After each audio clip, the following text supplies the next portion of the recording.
I give you tips if you are in Canada, Saskatchewan. If you are repairing the doctors, the medicine, this is the best way to send your medicine. So we go inside to refilling a medicine.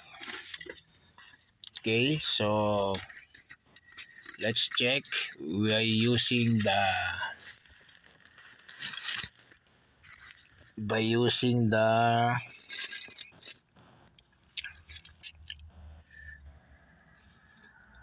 benefits plan for your company or insurance. So let's go inside to check. Okay, so let's go.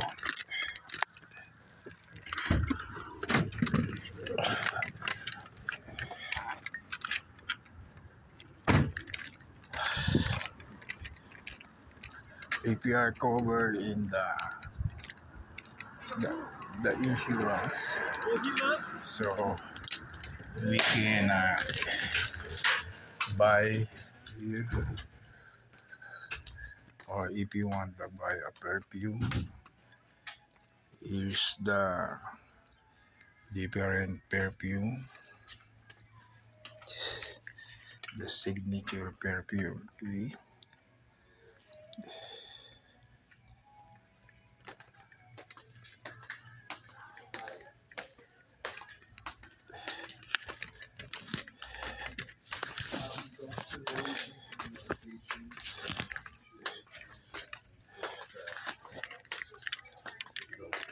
what about it? We have to come back tomorrow. Already done? No, The refilling? We have to come back tomorrow. How much? Huh? No receipt? Because we have to come back tomorrow. Yes, I know, the insurance. They're still here. They just took the bottles. So I'm waiting you only? Yes. Okay. Okay, this is the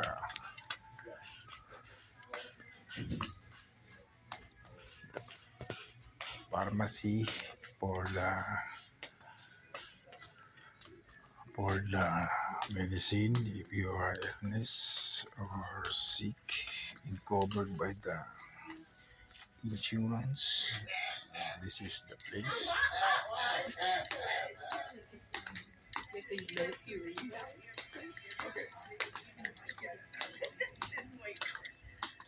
Okay, so this is the place. If you want to I know I'm gonna be that old one day. check your blood pressure. Okay, so it's refilling by tomorrow, so you're gonna take the bottle for the medicine. Okay, so that's it for now.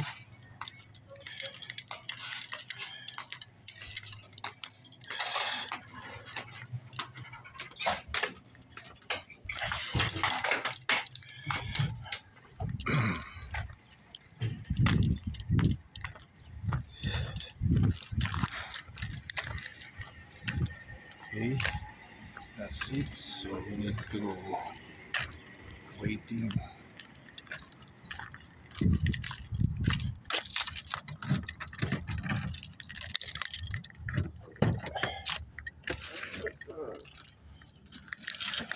Waiting tomorrow the schedule for the refilling the medicine.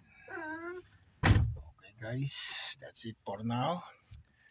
It's almost 7 o'clock p.m. in Canada, Saskatchewan. Still sunny and warm weather. Okay, it's different weather for today. It's sunny. It's almost past 7. Okay. Okay, see you guys. Just click the button and notification bell and click the likes and subscribe for upcoming videos uploaded. for my YouTube channel. Okay, see you guys.